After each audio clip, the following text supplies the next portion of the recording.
আছো? আর আমি অনেক ভালো আছি। একদম সকাল থেকে ভিডিওটা স্টার্ট করব আজকে। তো আজ সানডে, অফিস ছুটি। আজ হচ্ছে তোমাদের বলেছিলাম যে জামাই ষষ্ঠীর দিন আমাদের বাড়িতে কোনো কিছু হয়নি, কারণ আমরা গেছিলাম মামার বাড়ি।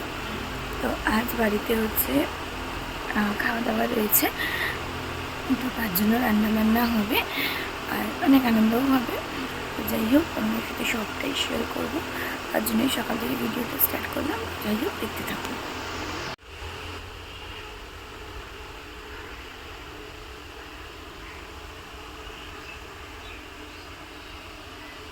স্নান, পুজো সমস্ত কিছু কমপ্লিট হয়ে গেছে। এখন একটু যাব দোকানের দিকে। মানে কালকেই সমস্ত বাজার করে রেখেছিলাম, দুটো একটা জিনিস কেনা এখনও বাকি আছে, তো সেগুলো নিয়ে আসবো, দিয়ে তারপরে রান্নায় বসবো, মা আমি দুজনেই। তো চলো এবার রান্নার জোগাড় করতে করতে তখন তোমাদের সাথে শেয়ার করবো যে কী কী রেসিপি হচ্ছে, আর যদি সম্ভব হয় তাহলে সেই রেসিপিগুলো তোমাদের সাথে শেয়ার করবো। তো চলো দেখতে থাকো। আজকে রান্না হবে হচ্ছে মটন, চিংড়ি মাছের মালাইকারি, আর এদিকে হচ্ছে দই কাতলা। আমিষের মধ্যে হচ্ছে এগুলো হবে। আর কি হবে, 5 রকমের ভাজা হবে। তো দাঁড়াও, আচ্ছা, ভাজা হবে হচ্ছে কুমড়ো, বেগুন, ভেন্ডি, পটল, উচ্ছে আর এই যে কাঁকরোল, এগুলো হচ্ছে ভাজা হবে, মানে টোটাল 5 রকমের ভাজা হবে। আর কি হবে চলো আবার পরে দেখাচ্ছি। একেবারে গুছিয়ে নিয়েছি, তাতে আমারও সুবিধা হবে। শুধু চিংড়ি মাছটা আমি ছাড়াতে পারি না, চিংড়ি মাছটা এখানে রেখেছি, ওটা মা করবে। এখানে মাটনের জন্য আলু ডুমো ডুমো করে কেটে নিয়েছি, বড় বড় পিস করে। মাটনটাকে ধুয়ে রেখেছি। এখানে দই কাতলার জন্য মাছটা রেখেছি। আচ্ছা, এখানে হচ্ছে মাটন আর হচ্ছে মালাইকারির জন্য একেবারে মশলা করবো, তাই পুরোটাকে একবারে। এখানে দই, এখানে হচ্ছে ধনেপাতার কাঁচা লঙ্কা লাস্টে লাগবে। এটা একটু বেরেস্তা করব মাটনে দেওয়ার জন্য আর দই কাতলাতে দেওয়ার জন্য। এখানে হচ্ছে দই কাতলাটা করব, তার জন্য এখানে একটু আলাদা করে মশলা রেখেছি। এখানে যে ভাজাগুলো কাটবো সেগুলোকে সুন্দর করে রেখেছি। আর এখানে একটা গোলমরিচের গুঁড়ো রয়েছে, এই দই কাতলার যে মাছটা সেটাকে ম্যারিনেশন করব বলে। তো এই সমস্ত কিছু রেডি।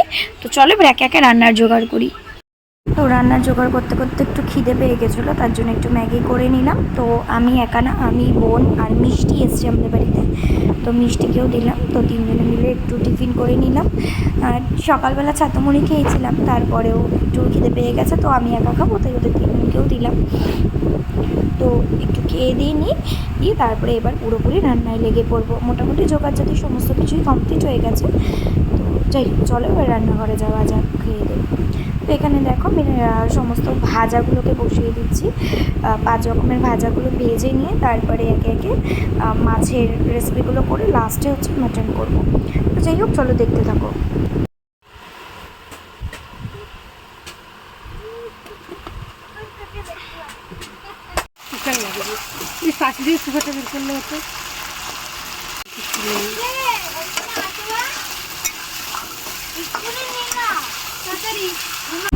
তো এই যে সমস্ত রান্না কমপ্লিট, আর এখানে জোগাড় জাতীয় করে নিয়েছি, মানে মামা এসছে, মামাকে আর ওকে একসাথেই খেতে দেবো। তো দেখো টোটাল এই জিনিসগুলো রান্না হয়েছে। এখানে 5 রকমের ফল আছে, মিষ্টি, দই, তারপরে মাটন, দই কাতলা, চিংড়ি মাছের মালাইকারি, সমস্ত কিছু রয়েছে। সব দিয়ে একেবারে ওদেরকে খেতে দিয়ে দিলাম। তো খাওয়া দাওয়ার পরেও একটু রেস্ট নিয়েছিল, তারপরে ও বাড়ি চলে গেলো, যেহেতু আজকে রবিবার ট্রেনের সমস্যা, এই জন্য একটু তাড়াতাড়ি করে ও বেরিয়ে গেল। এইমাত্র জাস্ট সবাই গেল, একটু ফ্রেশ হয়ে নিয়েছি।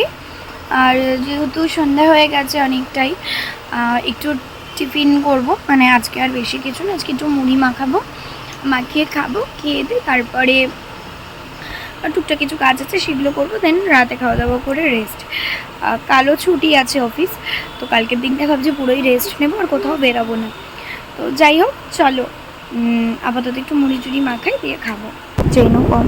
তো তারপরে ও চলে যাওয়ার পরে এখানে হচ্ছে এখন প্রায় 7:30 মতো বাজে, একটু মুড়ি মাখিয়ে নিচ্ছি। অনেক দিন না সবাই মিলে বসে মুড়ি খাই না, বেশ ভালো লাগে সন্ধ্যেবেলা সবাই মিলে। আর দুপুরে এত খাওয়া দাওয়ার পরে বেশি ভারী কিছু খেতে ইচ্ছে করছিল না। তো যাই হোক, এখানে দেখো মুড়িটা নিয়ে নিলাম পরিমাণ মতো। তারপরে এর মধ্যে একটু ঝুরি ভাজা, একটু চানাচুর, সমস্ত কিছু দিয়ে একটু পেঁয়াজ কুচিয়ে দেবো, অল্প একটু সর্ষের তেল, এই সমস্ত কিছু দিয়ে মুড়িটাকে বেশ ভালো করে মেখে নেব, নিয়ে তারপরে সবাই মিলে খাবো। আর সত্যি কথা বলতে আমরা আগে যখন সবাই বাড়ি থাকতাম তখন সবাই এরমভাবেই খেতাম। এখন যে যার কাজে নিয়ে ব্যস্ত, তার জন্য আর এইভাবে টাইম স্পেন্ড করাও হয় না। তো যাই হোক, এখানে আমি চট করে মুড়িটা মেখে নিয়ে খেয়ে দিয়ে তারপরে টুকটাক কিছু কাজ আছে সেগুলো করব। তো আর সত্যি কথা বলতে সারাদিন রান্নাবান্না খাওয়া দাওয়ার পরে না এখন আর ভালোও লাগছে না। ভেবেছি এরপরে ভিডিওটা শ্যুট করব না, কারণ এনার্জি টোটালি লুজ। তো এরপরে ভিডিওটা এখানেই এন্ড করব। তো এ দেখো, তোমাদের সাথে কথা বলতে বলতে আমার মুড়িটা মাখাও পুরো কমপ্লিট হয়ে গেছে। আর তোমরাও জানিও কমেন্টে যে তোমরা কে কে মুড়ি মাখা খেতে ভালোবাসো। আমার তো ভীষণ ভালো লাগে, আর এরকম মোটা মুড়ি তো ভীষণই ভালো লাগে। তো যাই হোক, চলো দেখতে থাকো।